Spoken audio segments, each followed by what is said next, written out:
여러분, 오늘 이 이야기 끝까지 들어주세요. 부탁드립니다. 중간에 끄시면 안 돼요. 왜냐면 이게 남의 이야기가 아닐 수도 있거든요. 지금 이 영상 보시는 분들 중에 나도 비슷한 상황인데 싶으신 분 분명히 계실 거예요. 그분들한테 꼭 전하고 싶은 이야기입니다. 오늘 영상이 도움이 되셨다면 구독 버튼 한 번만 눌러주세요. 좋아요도 꼭 눌러주시면 저한테 정말 큰 힘이 됩니다. 이런 이야기 더 많은 분들이 들어야 한다고 생각해요. 자, 이제 시작할게요.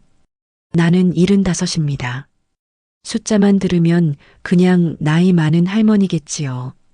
하지만 이 75해 안에 얼마나 많은 세월이 눌려 있는지 아마 아무도 모를 겁니다. 남편은 일찍 떠났어요. 아들이 12살이던 해였습니다. 그날 병원에서 의사 선생님이 뭐라고 했는지 지금도 기억이 나요. 보호자분, 마음의 준비를 하셔야 할 것 같습니다. 그 말을 듣는 순간 발이 땅에 붙어서 떨어지지를 않았어요. 다리에 힘이 풀려서 복도 벽에 기댔습니다. 하늘이 무너지는 것 같았어요. 그런데 있잖아요. 무너질 수가 없었습니다. 복도 벽에 기대어 있다가 문득 생각이 났어요. 아들이 학교에서 돌아오면 밥을 먹어야 하는데 그게 저를 일으켜 세웠어요. 밥. 그 아이 밥. 나는 그날 집에 가서 밥을 했습니다. 남편 빈자리에 수저를 놓지 않으려고 식탁을 한참 쳐다봤어요. 그리고 치웠습니다. 울면서 치웠어요. 그렇게 시작됐습니다. 혼자서 아들을 키우는 삶이. 시장에 나갔어요. 반찬 가게를 차렸습니다. 미천도 많지 않았어요. 친정 어머니한테 조금 빌리고 남편 퇴직금 남은 거 보태서 겨우 자리를 잡았습니다. 새벽 4시에 일어났어요. 재료 손질하고 5시에 불 올리고 6시에 가게 문 열고 장사가 잘 되는 날도 있었고 통 안 되는 날도 있었어요. 비 오는 날엔 손님이 없었어요. 그래도 문을 열었습니다. 몸살이 나서 온몸이 불덩이 같을 때도 해열제 먹고 가게 나갔어요. 누가 대신 해줄 사람이 없었으니까요.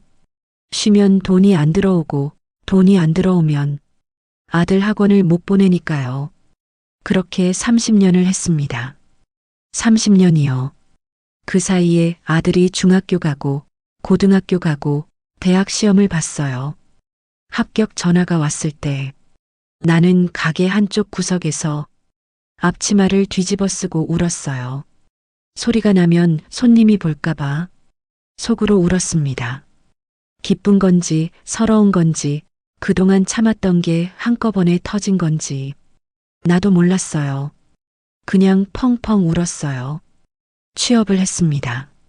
좋은 회사에 들어갔어요. 결혼도 했어요. 며느리가 생겼습니다. 결혼식 날 나는 또 울었어요.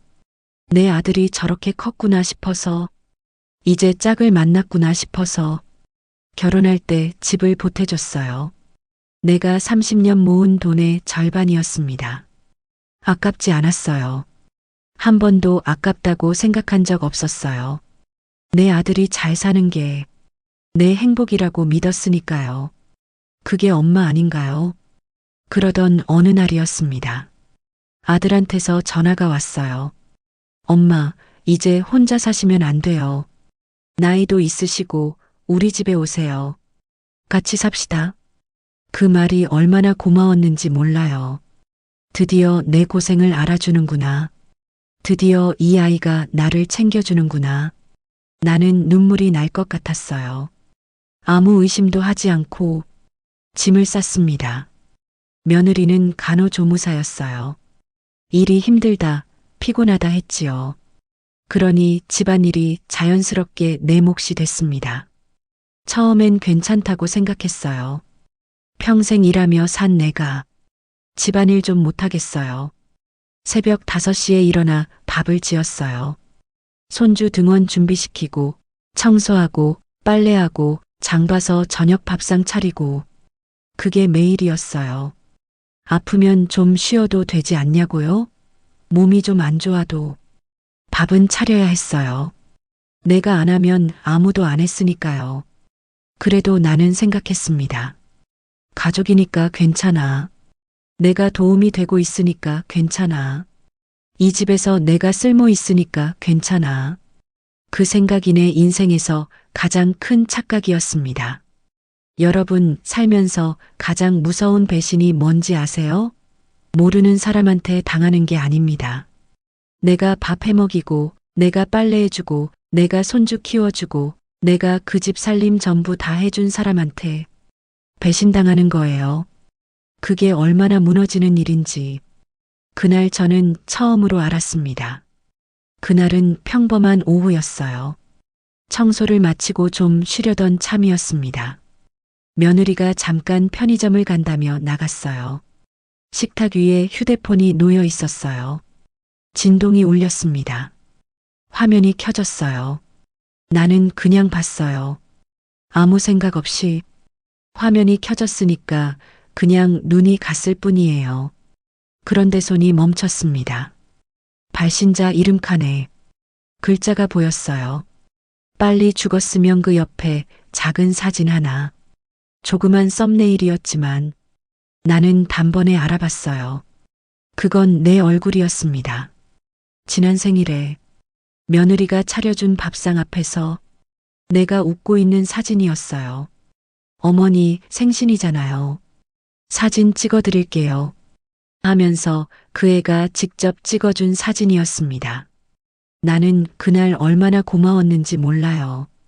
차려준 밥상이 고마워서, 사진 찍어준다고 해서 고마워서 그 사진이었어요. 숨이 턱 막혔습니다. 머릿속이 하얘졌어요. 잘못 봤겠지. 눈을 비볐습니다. 다시 봤어요. 빨리 죽었으면. 잘못 본 게 아니었어요. 그 자리에서 무릎이 꺾일 것 같았어요. 식탁 모서리를 붙잡고 겨우 서 있었습니다. 가슴이 두근거렸어요. 손발이 떨렸고요. 며느리가 돌아오기 전에 나는 아무렇지 않은 척 소파에 앉아 있었습니다. 다녀왔어요, 어머니. 그래, 어서 와. 목소리가 떨릴 줄 알았는데 신기하게도 멀쩡하게 나왔어요. 그날 저녁 밥상도 차렸습니다. 웃는 얼굴로. 그날 밤이었어요. 다들 잠든 걸 확인하고 나는 거실로 나왔어요. 식탁 위에 며느리 휴대폰이 있었습니다. 손이 떨렸어요. 열면 안 된다는 생각도 잠깐 들었어요. 열면 더 나쁜 게 보일 것 같아서. 그런데 있잖아요. 이미 봤잖아요. 빨리 죽었으면. 이미 그걸 본 이상 모른 척 할 수가 없었어요. 확인해야 했어요. 내가 이 집에서 어떤 존재인지. 잠금이 없었어요. 카카오톡을 열었습니다. 친구랑 나눈 대화방이었어요. 첫 줄을 보는 순간 다리에 힘이 풀렸어요. 그 늙은 거 언제 죽냐? 진짜 지긋지긋해. 다음 줄. 냄새나서 토할 것 같아. 집안이 꼬리꼬리해. 또 다음 줄. 빨리 치워졌으면 좋겠어. 우리가 왜 저걸 모시고 살아야 해? 남편한테도 말했는데 그냥 버텨야 한대. 그 늙은 게 저였습니다. 냄새 난다는 게 저였어요. 치워졌으면 한다는 게 바로 저를 두고 하는 말이었습니다. 남편한테도 말했는데 아들도 알고 있었던 거예요. 나는 소파에 주저앉았어요. 소리가 나올 것 같아서 손으로 입을 막았습니다. 떨리는 손으로 휴대폰을 내려놓고 방으로 들어갔어요. 이불을 뒤집어 쓰고 이불 끝을 물고 울었습니다.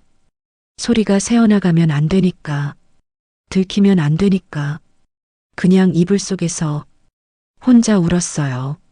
새벽에 눈이 떠졌어요. 밥 지으러 일어나야 할 시간이었습니다.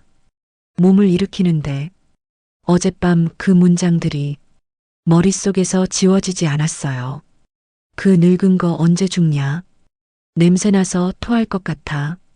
빨리 치워졌으면. 그 말들을 떠올리면서 나는 부엌에 불을 켰습니다. 쌀을 씻었어요. 국을 올렸어요. 그게 내 하루의 시작이었습니다.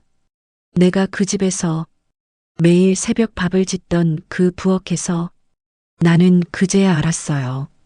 나는 가족이 아니었구나. 처음부터 가족이 아니었구나. 나는 그 집에서 치워지길 기다리는 짐이었습니다. 여러분, 이 이야기에서 진짜 무서운 게 어디인지 아세요? 며느리가 나쁜 사람인 건 이미 알았어요. 물론 그것도 충격이었지만 진짜 심장이 멎은 건 그 다음에 들은 말 때문이었습니다. 내 핏줄. 내가 새벽마다 도시락 싸줬던 그 아이. 내가 30년을 버텨서 키워낸 내 아들. 그 아이 목소리를 듣고 나는 그날 처음으로 깨달았어요. 세상에서 가장 무서운 배신은 모르는 사람이 하는 게 아니라 제일 믿었던 사람이 한다는 걸 나는 모른 척 했어요. 며느리 휴대폰에서 그걸 본 다음 날도 그 다음 날도 아침에 눈 뜨면 밥을 했습니다. 웃는 얼굴로 밥상을 차렸어요. 손이 좀 떨렸지만 티는 내지 않았습니다. 그냥 평소처럼 살았어요. 달라진 게 있다면 귀가 더 열렸습니다. 예전엔 그냥 흘려들었던 말들이 이제는 하나도 빠짐없이 들렸어요. 사흘째 되던 밤이었습니다. 나는 일찍 방에 들어갔어요. 자는 척을 했지요.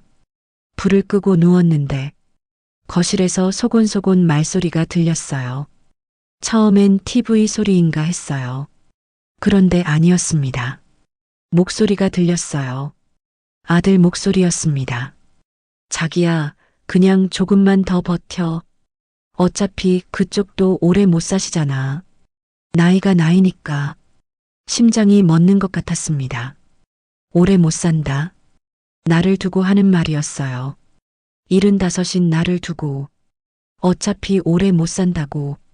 내 아들이 한 말이었어요. 새벽마다 도시락 싸줬던 그 아이. 아파서 병원 못 데려가면 미안해서 밤새 울었던 그 아이. 대학 합격했다고 전화 왔을 때 앞치마 뒤집어 쓰고 울었던 그 아들이 어차피 오래 못 사시잖아. 며느리 목소리가 들렸어요. 그러지 말고 차라리 방법을 찾아봐. 치매 검사 한번 받게 해봐. 요즘 어르신들 건망증 있으시잖아. 좀 과장되게 말하면 이상 있는 걸로 나올 수도 있어. 그럼 후견인 신청할 수 있잖아. 후견인 되면 통장이랑 집이랑 우리가 관리할 수 있어. 나는 이불 속에서 눈을 감았습니다. 치매 검사, 후견인, 통장, 집. 그 말들이 머릿속에서 하나씩 쌓였어요. 아들은 뭐라고 했는지 아세요? 아무 말도 하지 않았어요. 그러면 안 되지. 도 없었고 엄마한테 그러면 어떡해. 도 없었고 무슨 소리야. 도 없었습니다. 그냥 침묵이었어요. 그 침묵이 동의였습니다. 나는 그걸 알았어요. 반박하지 않으면 동의하는 거예요. 아무 말 안 하면 같이 생각하는 거예요. 내 아들이 그 침묵으로 나한테 등을 돌린 거였습니다. 이불 속에서 눈물이 흘렀어요. 소리도 없이 흘렀어요. 그날 밤이 얼마나 길었는지 몰라요. 뜬 눈으로 천장만 봤습니다. 그리고 다음 날이었어요. 손주가 학교에서 돌아왔어요. 가방을 현관에 던지면서 들어오더니 나를 보고 말했습니다. 할머니, 나 언제 이 방 쓸 수 있어? 엄마가 할머니 없어지면 내 방 된다고 했는데 7살이었어요. 아이는 몰라서 한 말이에요. 그 나이에 그게 무슨 말인지 알겠어요. 하지만 그 말이 어디서 나온 건지는 알았어요. 엄마한테 들은 말을 그대로 가져온 겁니다. 할머니 없어지면 없어진다는 게 죽는다는 건지 쫓아낸다는 건지 뭐든 마찬가지였어요. 이 집에서 내가 사라지길 그 집 식구 전부가 기다리고 있었던 겁니다. 나는 웃었어요. 그래, 할머니 방 예쁘지. 나중에 내 방 해줄게. 손주 머리를 쓰다듬어 줬어요. 웃을 수밖에 없었어요. 울면 무너질 것 같아서, 울기 시작하면 다시는 일어나지 못할 것 같아서 그날 밤이었습니다. 나는 방에 앉아서 오래 생각했어요. 복수를 할까? 아니었어요. 복수 같은 거 생각할 나이도 아니었고 그럴 기운도 없었어요. 그냥 살아남기로 했어요. 내가 먼저 무너지지 않기로. 이 집에서 짐처럼 치워지는 게 아니라 내 발로 걸어 나가기로. 그 생각 하나만 했습니다. 그리고 다음 날부터 나는 움직였어요. 여러분, 있잖아요. 진짜 강한 사람이 어떤 사람인지 아세요? 소리 지르는 사람이 아닙니다. 감정 터뜨리면서 싸우는 사람도 아니에요. 아무것도 모르는 척, 아무렇지 않은 척 살면서 조용히 준비하는 사람이에요. 그게 진짜 강한 거라는 걸 나는 75에 알았습니다. 나는 다음 날부터 똑같이 살았어요. 새벽 5시에 일어나 밥을 지었습니다. 손주 등원 준비시키고 청소하고 빨래하고 표정 하나 바꾸지 않았어요. 며느리가 어머니 피곤하세요? 물으면 아니 괜찮아 했고 아들이 엄마 오늘도 맛있다고 하면 그래 많이 먹어 했습니다. 아무것도 모르는 사람처럼. 그러면서 뒤에서는 하나씩 하나씩 정리했어요. 제일 먼저 한 게 통장이었습니다. 4명의 통장이 3개 있었어요. 시장할 때부터 모아둔 돈들이었습니다. 은행에 갔어요. 며느리 눈을 피해서 가야 했어요. 그래서 장 보러 간다고 하고 장바구니를 들고 나갔습니다. 은행에서 새 통장을 만들었어요. 주소를 바꿔놨습니다. 아들 집 주소가 아니라 50년 친구 집 주소로요. 우편물이 거기로 가게 해뒀어요. 행원분이 왜 주소를 바꾸세요? 하셨는데 나는 그냥 이사 준비 중이에요 했습니다. 거짓말이 아니었어요. 진짜 이사 준비 중이었으니까요. 보험도 정리했습니다. 수익자를 바꿨어요. 아들이 아니라 오촌 조카로 바꿔뒀어요. 그 애는 나한테 진짜 잘해줬던 아이예요. 명절마다 챙겨주고 전화도 자주 했었어요. 내 아들보다 더 아들 같았습니다. 그리고 집이었어요. 이 집은 내 명의였습니다. 아들이 결혼할 때 내가 돈을 보탰지만 계약은 내 이름으로 했어요. 등기부등본에 소유자로 내 이름이 올라가 있었습니다. 나는 부동산에 갔어요. 동네 부동산이 아니었어요. 혹시라도 며느리 귀에 들어갈까봐 2동네 넘어가서 다른 부동산을 찾았어요. 사장님한테 말씀드렸습니다. 집을 팔려고요. 좀 빨리요. 사장님이 시세를 말씀해 주셨는데 나는 그보다 낮게 불렀어요. 이 가격에 빨리 처리해 주실 수 있어요? 사장님이 이 정도면 더 받을 수 있는데 하셨어요. 괜찮아요. 빨리가 더 중요해요. 그렇게 했습니다. 그 사이에 며느리가 슬슬 움직이기 시작했어요. 어느 날이었어요. 어머니, 통장 어디다 두세요? 그냥 제가 좀 관리해 드릴게요. 은행 일 복잡하잖아요. 눈빛이 달랐어요. 진심 어린 눈빛이 아니었어요. 뭔가를 계산하는 눈이었어요. 나는 웃었어요. 괜찮아. 내가 잘 챙기고 있어. 그리고 마음속으로 생각했어요. 늦었어. 부동산에서 연락이 왔어요. 한 달이 채 안 됐을 때였습니다. 매수자가 나타났다고요. 계약하겠다고. 나는 전화를 받으면서 잠깐 눈을 감았어요. 됐다. 계약했습니다. 잔금 날짜도 잡았어요. 짐은 조금씩 보냈어요. 내 방에 있는 것들을 며칠에 걸쳐서 조금씩 줄여나갔어요. 옷까지는 큰 봉투에 담아서 오래된 거 정리하는 거야 했고 작은 가구 하나는 친구 준다 했어요. 아무도 수상하게 여기지 않았어요. 왜 그랬겠어요. 그 집 식구들은 나한테 관심이 없었으니까요. 내가 밥 차려놓으면 먹고 청소해 놓으면 당연하게 여기고 내가 내 방에서 뭘 하는지 들여다본 적도 없었으니까요. 그 무관심이 이번엔 나한테 도움이 됐습니다. 마지막으로 친구한테 전화했어요. 50년 된 친구입니다. 같은 동네에서 자라서 결혼하고도 연락 놓지 않은 친구예요. 나 거기 좀 있어도 돼? 짧게 물었어요. 친구는 아무것도 안 물어봤습니다. 와, 방 있어. 그냥 와. 그 말이, 그 짧은 말이 그때 얼마나 고마웠는지 몰라요. 내 가족한테서 듣지 못한 말을 50년 된 친구한테서 들었습니다. 그냥 와. 아무 조건 없이, 아무 계산 없이 그냥 오라고. 나는 전화를 끊고 잠깐 울었어요. 가슴이 좀 내려앉는 것 같았어요. 이제 다 됐다 싶었습니다. 여러분, 마지막 밥상이라는 게 있어요. 마지막인 걸 알면서 차리는 밥상. 나는 그날 제일 정성껏 차렸어요. 왜 그랬냐고요? 후회가 없고 싶었어요. 나쁜 사람이 되고 싶지 않았어요. 끝까지 나는 내가 해야 할 걸 다 하고 나가고 싶었어요. 잔금이 들어온 날 전날이었습니다. 나는 아침 일찍 일어났어요. 평소보다 1시간 더 일찍 장을 봐왔어요. 좋은 고기 사고, 잡채 재료 사고, 손주가 좋아하는 계란도 샀어요. 된장국은 오래 끓였습니다. 뽀얗게 우러나도록. 잡채는 당면을 넉넉하게 불렸어요. 고기볶음은 양념을 정성껏 했고요.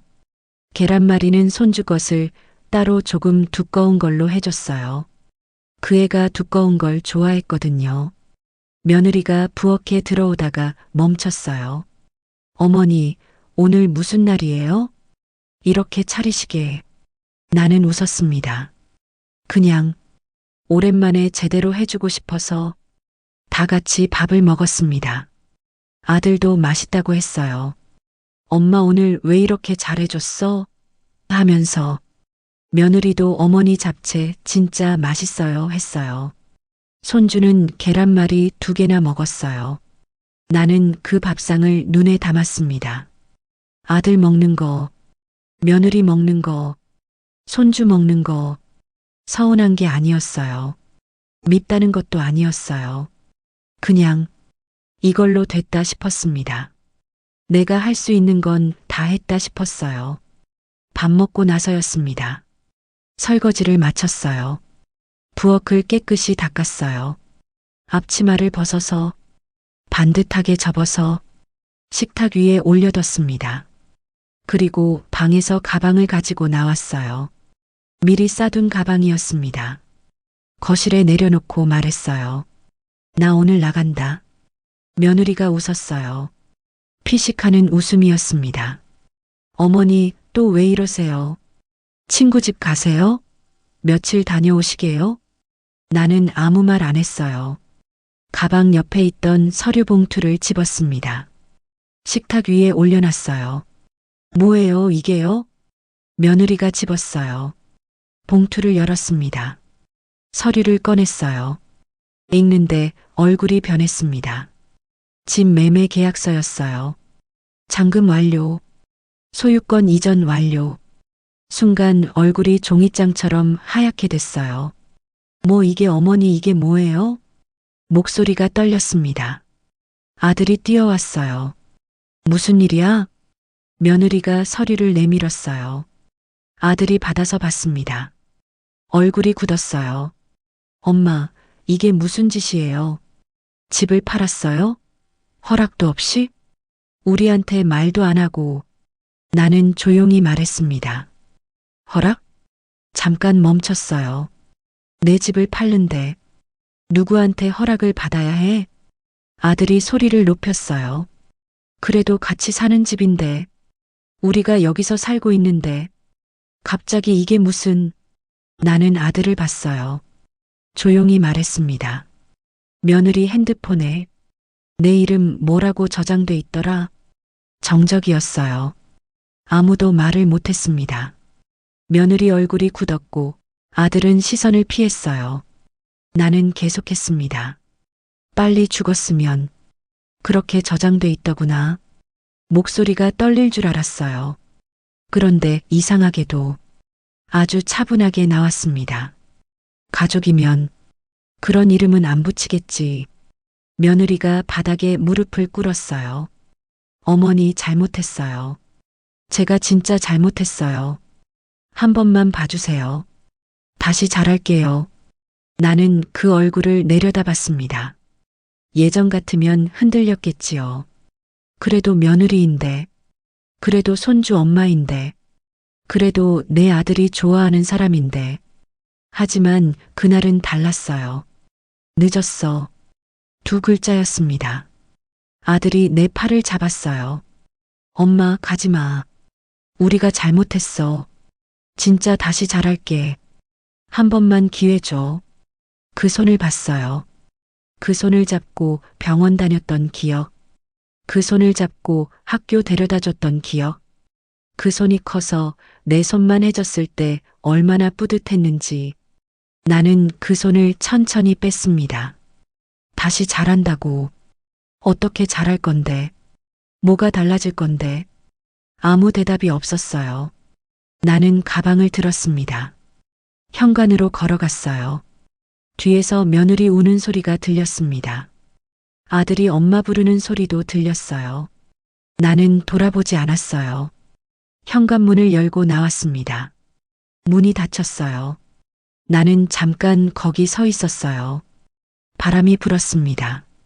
그리고 걸었어요. 지금 나는 바닷가 근처 작은 집에서 삽니다. 방 2개짜리예요. 작지만 내 집입니다. 아침에 눈을 뜨면 멀리서 파도 소리가 들려요. 전화는 안 받아요. 아들한테서 오는 것도, 며느리한테서 오는 것도, 문자는 읽어요.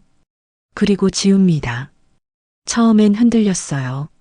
그래도 아들인데, 손주 얼굴이 보고 싶은데, 내가 너무한 건가? 그런 생각이 들었어요. 하지만 있잖아요. 나는 이제 새벽 5시에 일어나지 않아요. 눈이 떠지면 일어나고, 더 자고 싶으면 더 자요. 밥도 먹고 싶을 때 먹어요.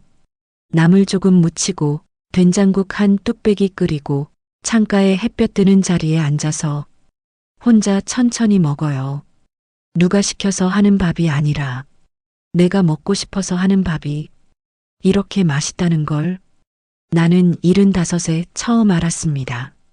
여러분, 나는 75이에요. 늦은 나이라고요?